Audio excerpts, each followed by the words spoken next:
Hello everyone, this is Gorax, and in today's video I want to create a poison team utilizing only rares, and obviously Horus. As for the free-to-play players, there's no better tank than Horus. Everyone's got him and he's really strong and useful in most content.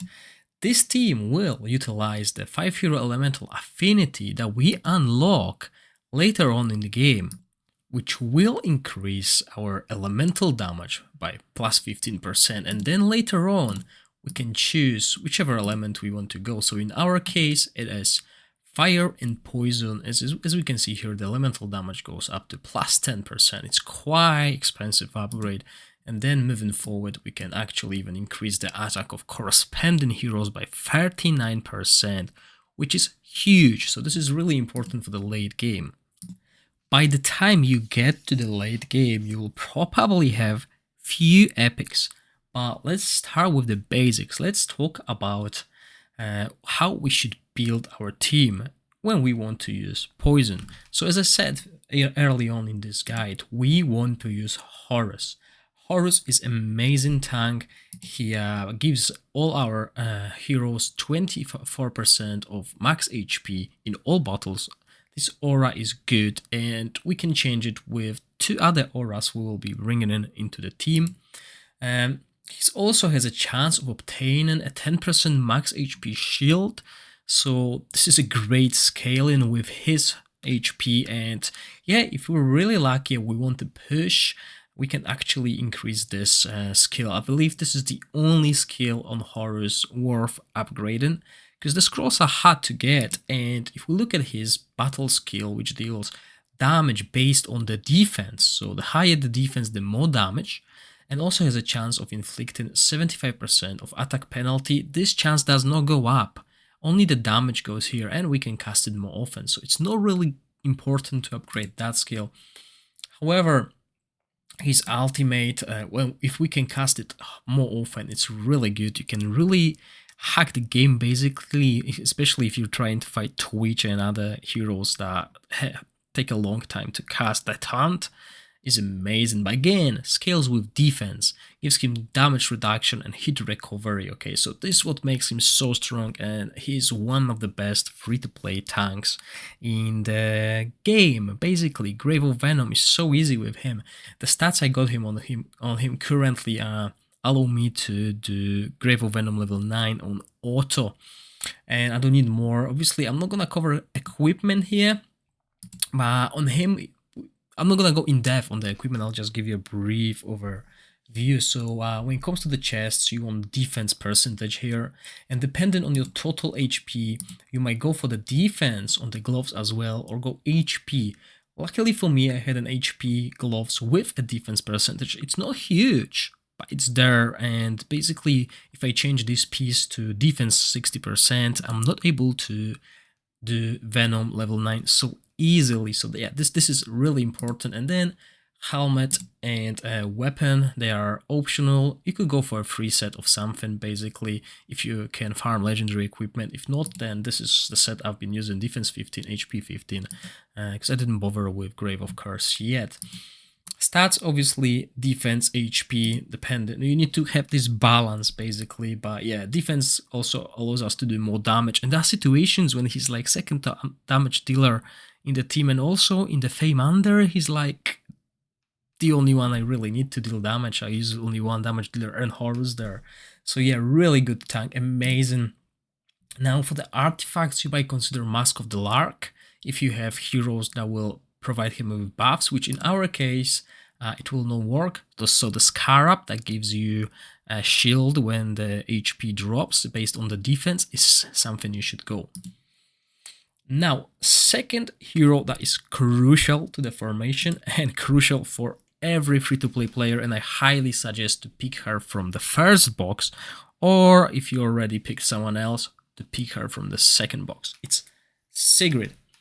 Cigaret will be our main single target damage dealer and AoE damage dealer as well, because her ultimate is so powerful. It deals a lot of poison damage based on the attack.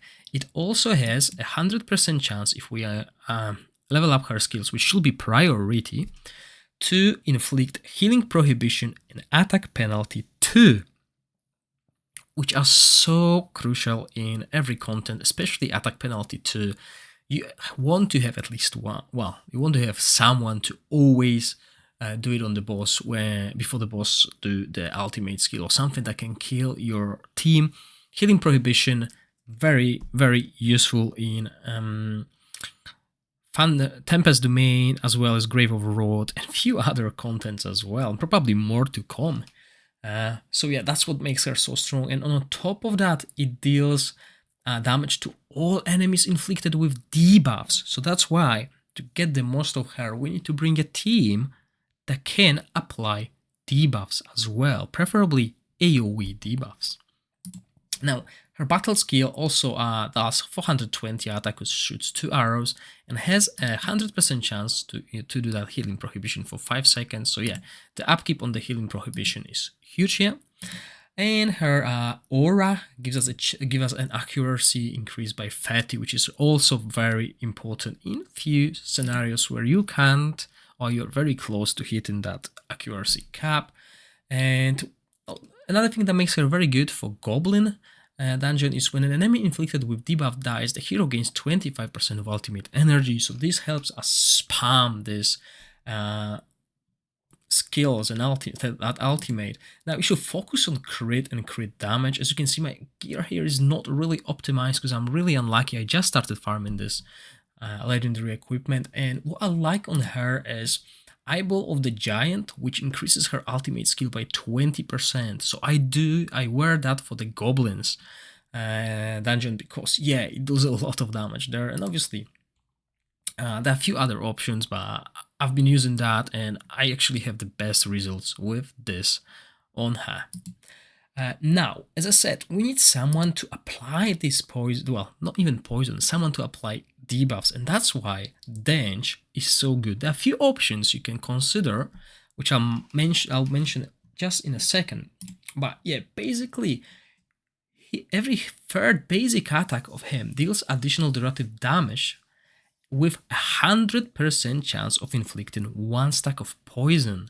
So at least one target will be constantly poisoned through the basic attacks, and this stacks, so more attack speed and accuracy will ensure you always apply the poison. Now he's also do this 6 square range, which is 3x3 range damage one, which has a 50% chance of inflicting 1 stack of poison, and this chance goes up to 60. Okay, so this is not huge, but well, 2 stacks with 2-star hero. This is not huge, but it's there. It's an AoE, so if you group the enemies, yeah, you can apply that. But on top of that, this is what makes him so cool. He sprays poisonous mist to the area for 4 seconds, dealing damage based on attack and enlightenment to enemies within range every 0.8 seconds. So that's 5 times, with an 80% chance of inflicting 1 stack of poison. So you got 80% chance per 0.8 seconds, so basically 5 times. So yeah, you will probably have that stacks of poison, and that's again an AoE every 23 seconds, well 20 seconds if you upgrade that. So yeah, this is who you can bring. There's also a melee variant of it, and it's called Loray, and he's very good in Temporal Vortex if you're trying to do this rare poison team. So yeah, when he deals damage to an enemy, each stack of poison on them allows the damage to ignore 1% of the target defense, and it goes to 2.5%, and sometimes you can get like 17-18 stacks if you have team focused on it. Okay, so yeah, and then he's got a 75% chance, which is a 100% chance of inflicting 2 stacks of poison on the enemy. So yeah, this is a single target poison application, but then he also has a 75%, which is a 100% chance of inflicting poison, 3 stacks of poison actually, to enemies around him, which is super cool. It will not target the backline because sometimes you don't have access. You won't have access to it, so that's why Dench is also a good choice, depending on the enemy. But yeah, this guy is also great at applying poison. Now, who also benefits from poison and stacks? ally. Ally on his own deals a lot of damage, however he is falling off a little bit in the end game. But the reason for that is because I don't use a team that actually applies poison with him, okay? But the idea here is he provides you with the attack percentage aura, which I used pretty much in all my fights early in the game, because it's amazing compared to everything else, which eventually will shift out, okay? You will use this less and less, only maybe in a goblin dungeon and stuff. Now, he was the first one that I actually maxed out skills with. And when he's dealing damage to enemies under poison, additionally deals 30% attack directive poison damage. So yeah, if we spread this poison around the battlefield and use his ultimate, which I'll go to, this will do an additional damage, okay? He gains a 15% attack up for 5 seconds every 7.8 seconds, and then shoots a crossbow bolt at the enemy, dealing 280% attack with a 100% chance of inflicting 1 stack of poison for 15 seconds. So yeah, he can slowly apply the poison all by himself. And now his ultimate deals a lot of damage. And I'm not gonna lie, it might not look like it's a lot because it's like a 705, right, poison damage. But on Vortex bosses and bosses that do not move, that is a lot. He's usually like top 2 in my team, and the only issue with him is his casting.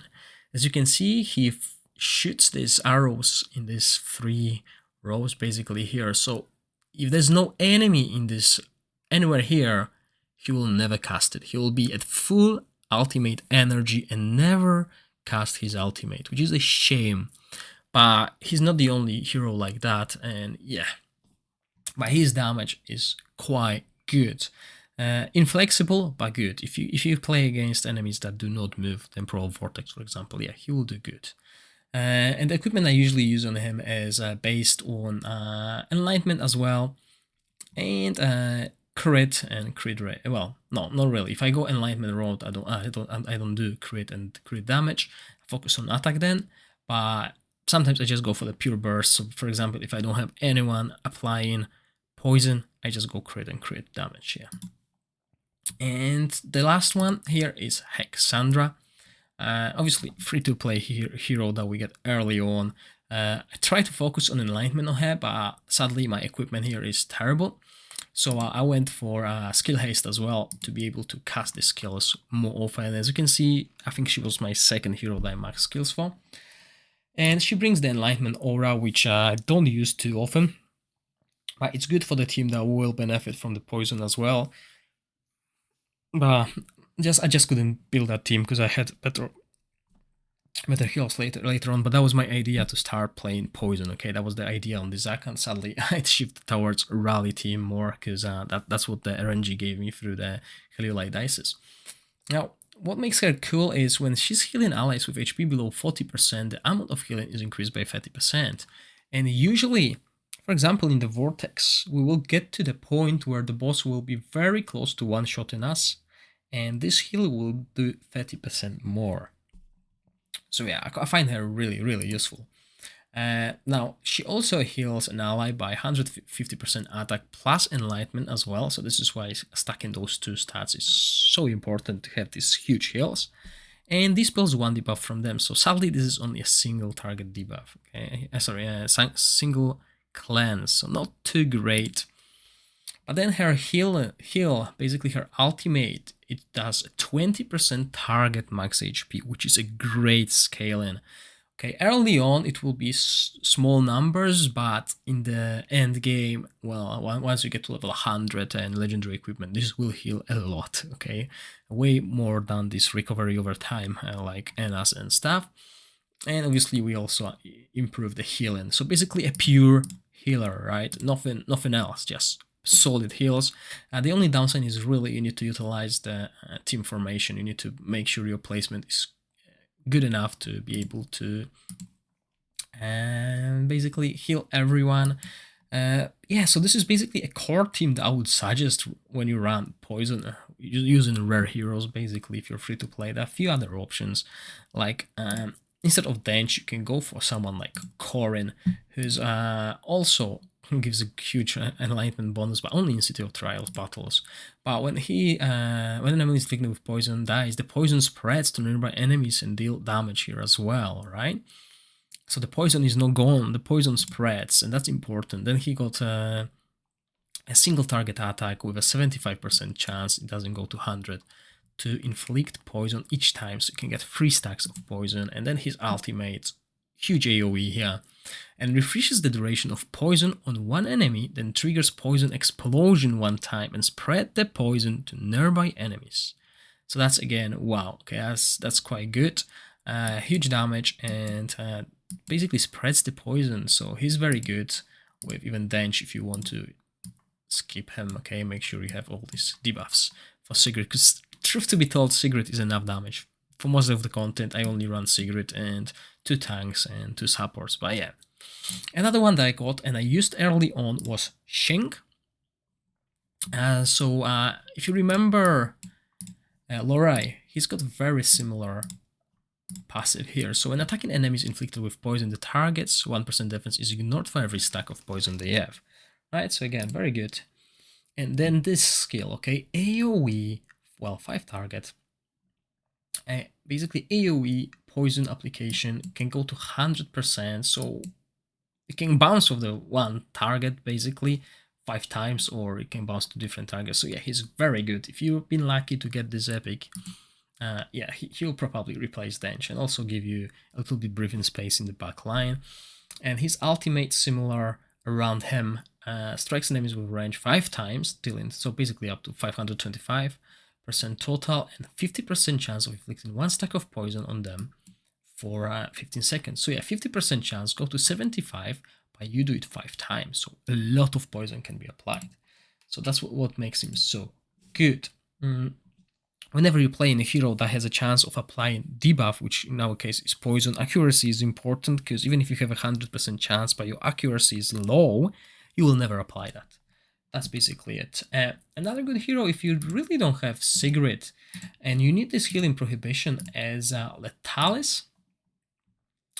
I believe I used him very often in the Tempest dungeon before I got Cigaret, as he provides an AoE healing reduction and healing prohibition depending on the enemy HP. He also reduces the enemy's ultimate energy, which is something that really makes Adri so popular, and he's got it on basic attack, so every 12 seconds. And also when he deals a damage, there's a chance of inflicting attack penalty 1 on the target. It's 30%, but 50 with skills, and that is really good. I mean, yeah, at least, well, he will attack tanks most of the time, but if you bring him for the bosses, then, well, you have a chance to constantly have that attack penalty 1. And yeah, he also increases attack by 24, so a little bit more than ally. So if you don't want to go for that, you can do this, but then obviously Cigaret provides us with everything we really need. She's so useful and one of the best heroes. Obviously, I'm not going to talk about legendaries. There's few really good, but the chance of you having them is slim. So that's why I focused on this rares.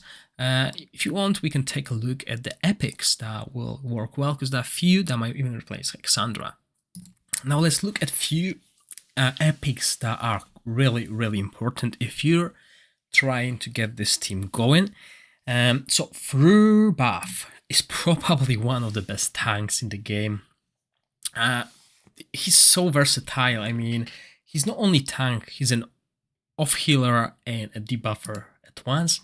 He grants allies defense aura in dungeon battles, very important. When he deals damage to enemies under debuffs, and we're gonna be applying this poison all the time, the hero has a 30% chance of healing the ally with the lowest HP by 150% of his defense, and that's the stat we will be boosting again. So if you're having Horus and then you pull Frubath, you might replace Horus with Frubath and use Horus equipment, because both of them scale so well. And the dispelling 1 debuff from them as well. The more debuffs on the targets, the higher the healing amount. This effect can only be triggered once every 1 second. So that's quite often. Now, his Voodoo Therapy, a battle skill, generates a healing nexus around the hero for 6 seconds, healing allies within the range by 50% defense every 1 second. So yeah, 300% defense heal, which can go higher, and on a 10 seconds cooldown, so there's only a 4-second downtime here. He can also use cool artifacts that will boost hero's attack whenever he does it, so that is such a good synergy. And I had him in my pay-to-win account in Season 0 in closed beta, and he was amazing. Sadly, I don't have him on my main account here, but this is something that I think this is one of the heroes that will be worth replacing Horus with if you got your hands on him. Obviously, I'm not gonna cover legendaries because yeah, there's a slim chance of you getting them, as I said previously. And now another thing that makes him so great is he's got a 100% chance of applying attack penalty too. This is why you can see him in pretty much, I would say, like 75% of Vortex teams that use Wild Team as well, because Wild Team have no one to apply this to the Vortex box, and this is important. Okay, the damage portion here, okay, yeah, 60% attack, but we will not be investing in attack, we'll be focusing on defense here to make sure the healing from him is good. Now, another hero that can replace, for example, Hexandra or supplement Hexandra, because as I said, I run 2 tanks, 2 supports, and Cigaret. I don't need more damage. With Freebuff, you already have someone to apply that attack debuff. So yeah, another debuff. So replacing Hexandra with Vikage. Vikage, when he's inflicted with a debuff, there's a 100% chance of inflicting accuracy on the debuff caster. So that is, if someone has an AoE debuff, so even boss, you can always apply that as well. He's also applying with a 100% chance attack penalty in AoE radius. So although Cigaret can apply the same debuff, he can help her to cast her ultimate on multiple targets, and those reapplying the attack penalty here. Okay, so some people use him in Goblin Dungeon as well, and also this is what makes him great. He dispels 2 debuffs, not 2 stacks of the debuff, 2 full debuffs. So someone can have 6 stacks of poison plus frost, and boom, both of them are gone. This is amazing. On top of that, he has a strong heal, which goes across the board, basically, with a 15% target max HP, so it scales with our team. So that is great. And for each debuff successfully dispelled on the ally, the healing on that ally is increased by 25%. I mean, Grave of Rot with Vikage is so easy. And he is a great substitute to Hexandra, or someone who can fit into the team as well, replacing something else. When it comes to another support, I think Garian is quite cool as well, because he gives this recharging, well, yeah, basically he gets this recharging speed boost, and of that, for each ally with less than 20% on the field, the hero gains extra recharging speed boost here. He heals an ally. Okay, this is a single target heal, but he grants them a debuff immunity. Okay, so a single target with debuff immunity might be useful in Grave of Venom, because the Harpy gives us this that minus 30% defense, which can be painful. And also really similar to Frubraf, he also generates a healing nexus, a designated area, healing allies with range. Okay, so this can go really well with some artifacts as well. I believe these are the only epic heroes that I had a chance to have my hands on, so I won't be talking about a few others, but Ikes is really cool as well. Gareth is a really good single target tank, and Fyodor is quite interesting as well. Sifris obviously with her resurrection, but I didn't really have a chance to play them myself, so I can't really tell you what I think about them or how strong they are. But if you had, please let me know in the comment section, because obviously I want to know about these heroes as well. So I believe this really covers this single elemental affinity team, basically build around the poison team using rares. Because yeah, most of us will have these rares unlocked right now. I have all the rares unlocked on this account. Not many epics, but that's the deal. Okay, so yeah, tell me what you guys think. Tell me if you found a successful poison team that you've been using. Maybe you have obviously this strong legendary heroes, because yeah, most of them are really good. I mean, maybe except Halvar, who I have, but the rest they are really good, and if you have them, this team can be really good.